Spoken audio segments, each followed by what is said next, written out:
Hey guys, Geeky Rocket here, and this will be an inbox kit review of Cyberhobby's 1/35th scale Beutepanzer M4A2 75, as requested by Panzermeister 36. More than happy to do reviews for you guys, so this is my pleasure. And basically, again, when I mentioned it back in my stash update, Beutepanzer, and sorry if I'm not pronouncing that 100% correctly, roughly translates into trophy tank. So this features the M4A2 Sherman, done in late German War tricolor camo scheme. So it's a captured Sherman. And this kit came out in 2009, I believe. Yep, 2009. And it's number 37 in their white series. For Cyberhobby. And the kit number is 6529, and a lot going on the box art, as you can tell. This features the standard VVS suspension that you would normally find on most of the Shermans in World War II, and it features the dish road wheels instead of your traditional spoked road wheels. It's got a metal photo etch for your fenders, as well as on the back here. Got a little bit more detail, shows the tank fully finished, as well as points out some of the details that you can expect to find inside this kit, as well as your DS, one-piece DS T49 tracks. So very nice first look at it on the box art. A lot of information it gives you. So let's take a look inside and see what we have here. We'll start off with the instructions. And I already had a look through on this kit, and it's actually very simplistic. A nice change from Dragon and Cyberhobby. This is a very simplistic build, not as build intensive as some of its German counterparts, such as like the Panzer IVs or Panzer IIIs, and so on. So right here is our sprue map. Shaded in blue are all the parts that you won't be using.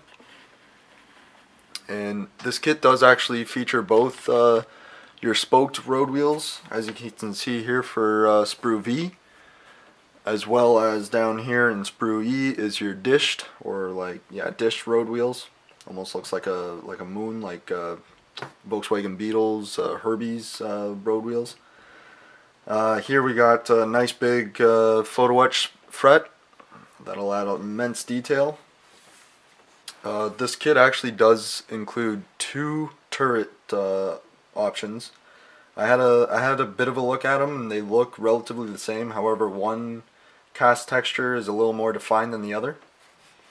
We got Commander's cupola up here that you won't be using, but there are a few other Commander cupolas down here that you will be using. So again, if you got an idea to have a blown out Sherman, maybe just a turret laying around, you guys have that extra turret in this kit. And over here we got the OBM tools, as well as your the upper hull deck, engine grills, and so on. And I can't remember which sprue it is. Oh, right here for X, it shows you the lower hull. So that's about it for the sprue mat. Let's get looking side here. Oh, right across. So again, traditional Dragon instructions. You always start off with your road wheel and suspension assembly, and right here it moves down to the lower hull assembly. And again, they build it up with the moon disc road wheels, but you have the option of doing the spoked road wheels. The next picture, or next step, again you have the further assembly of the lower hull, whereby you are now attaching the entire suspension system along with the bogies and road wheels. What is nice about this kit is you have the option of both plastic and photo etch parts for the horn guards and light guards. I believe this is for the rear light. Also, you have the option of a couple, oh sorry, I'm getting ahead of myself. So yeah, here we're doing the finishing off the upper hull assembly with all your fuel caps, as well as the front of the hull right up here. Moving to step 7 now, we have the assembly of the tools.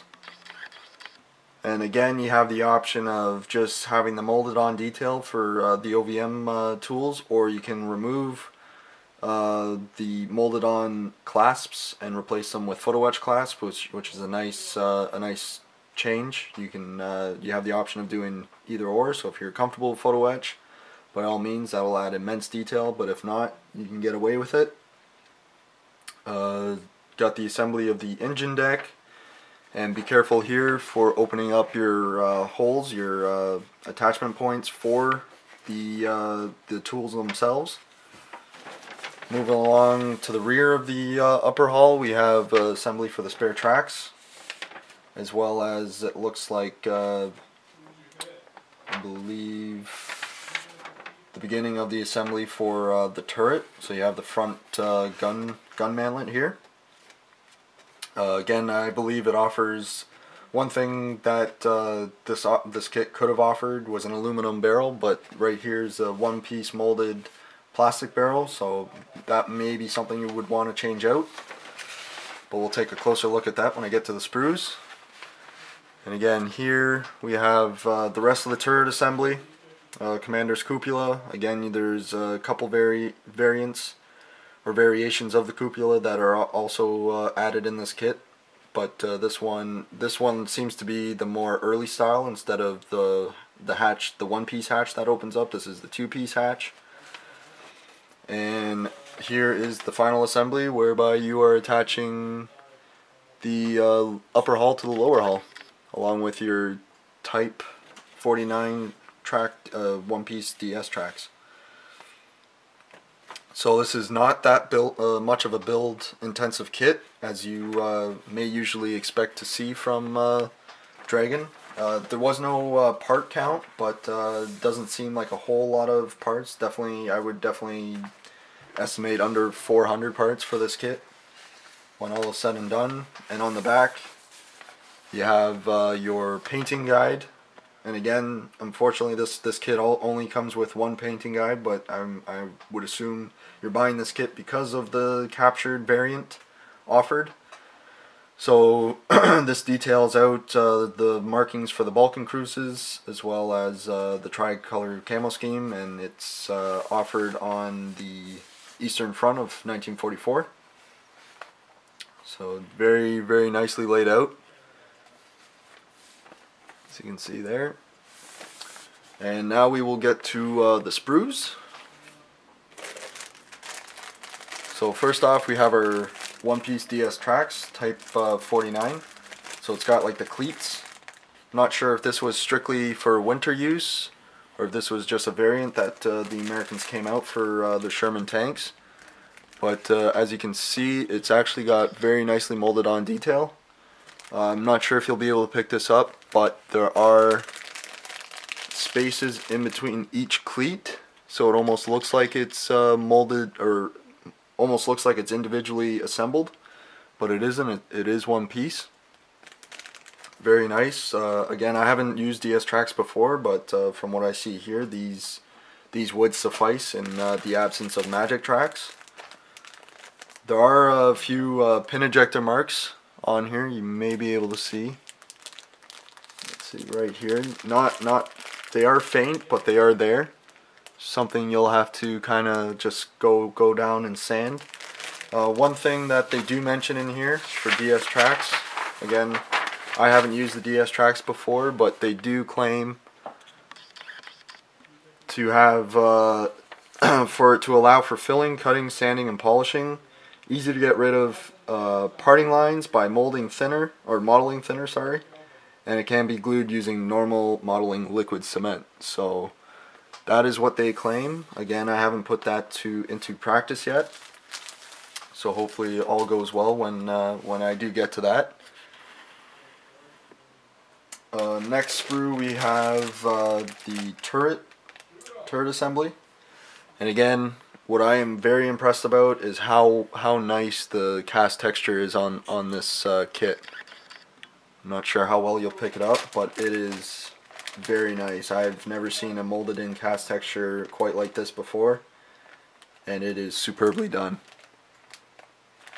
As well as even on the gun mantlet itself, nicely molded in bolt detail. Let's get it in focus for you. There we go, very nicely molded in bolt detail as well as cast texture. And even on the front mantlet right here, you have serial number detail on there as well as molded in cast texture. So first look at the turret, it looks outstanding. I mean, I can't believe how well the detail is molded into this kit. Cyberhobby definitely did not drop the ball on that end. Even on the top of the hatches as well, you get some serial number detail, which is fantastic. That'll pop right out when you do a wash on it. Again, not sure how well you'll pick that up. It is very, very, very small, not faint, but just it is there. On the other side, of course, we have the other option for the spoked rim, or the spoked road wheels, as well as the lower hull. So a lot of detail molded into the lower hull. And even on the bogie assembly, next to these road wheels, again you have nice molded in serial numbers. So this kit does not miss the beat when it comes to finding all the details. I mean, you have every single detail right down to the last serial number, which is outstanding. And even on the lower hull assembly, right here, it's got a nice weld line. Oops, sorry for hitting the camera. Nice weld line all the way down. Outstanding detail. I can't believe how well this is detailed. Next sprue we have, actually let's jump to the photo etch and clear parts. Let's get you in focus. There we go. So again, clear parts covering headlights, taillights, as well as the various periscopes. There are a lot of periscopes on this kit. Here we have the photo etch metal fret. Again, you have parts for the front fenders, as well as the tool clasps that they give you, the optional tool clasps, and even molded, or not molded, but options for added detail for bolt detail, which is outstanding as well. So again, even though this isn't totally build intensive in the regards for amount of parts, but they don't, with the parts that they have, just outstanding detail. I can't believe it. And then you have your standard metal towing cable. Again, nicely done. And your guards again in photo etch for your horn guards and light guards. So very nice detail. And then here we have one small decal sheet. Again, it only comes with the one marking option, so don't need a huge decal sheet. That's fine.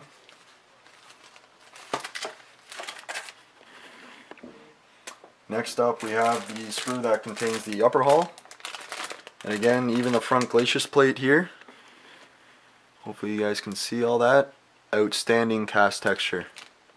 Just outstanding. Even where those two raised parts are, it has nice weld lines as well. So again, doesn't miss a beat with the amount of detail on this kit. I think any Sherman enthusiast or German captured tank enthusiast would definitely appreciate this this kit right here. And again, we move along to the plastic light and horn guards, as well as your OVM tools, all nicely done, molded in. But again, you do have those options for the mounting clips to be removed and switched out for photo etch. Here we have the engine grill. Outstanding detail. Almost looks like photo etch with the amount of detail included on that. See if we can focus in on that. with a wash, that'll just pop right out. I mean, that'll be outstanding. Move along to the lower hull. As you can see, nice thick weld lines for casting, for how this this tank would have been assembled in real life. So again, very nice, and even has serial number detail again on the left hand side of this hull, top of the hull. So just outstanding detail work. These guys did not miss a beat. Can't say that enough. This sprue, we have the moon disc road wheels, and what's interesting about this is that it's actually labeled as Soviet M4A2 75mm Sherman. So I guess this definitely came from a different kit. But again, nice, great detail. There's no rubber detail, but I'm not sure if that was authentic to this tank. I know it was on the Nashorn that I reviewed before. But nice detail in there for bolts and whatnot. On this is almost like an added sprue. You have applique armor, traditional applique armor that would be steel for the Sherman. But for, I believe, for the Pacific version of the Sherman, the applique armor was wood, like 2x8s or 2x6s. So you have the option of adding that to another kit if you have another Sherman in your stash, which is great. So definitely a lot of nice extras if you have another one kicking around.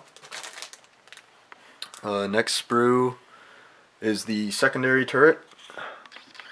Not sure why they added a second turret, but they did.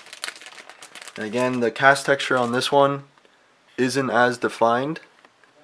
Maybe a lightweight cast texture, and the other one was a heavy cast. I'm not too sure, but again, nice fine detail on that as well. And moving down to your periscope guards, as well as some of the other headlight and commander cupola detail parts, very nicely done. And last but not least, we have the bogey sprue. So all in all, you actually get three different types of bogey options, like road wheel options. You have the spoked road wheels, whereby you can see right through. These are spoked, but still disc, still completely plated off.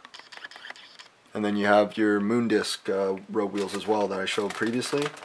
And again, on these bogies as well, you have some really nice serial number detail. Not sure if you can pick that up. Again, this is very fine, but it is still there, so with a wash it'll come out real nice. And here's, you got your drive sprocket, two options for drive sprocket.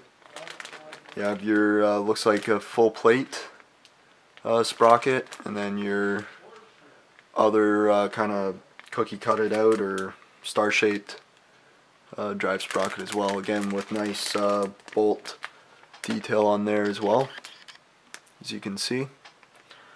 So all in all, first look at this kit.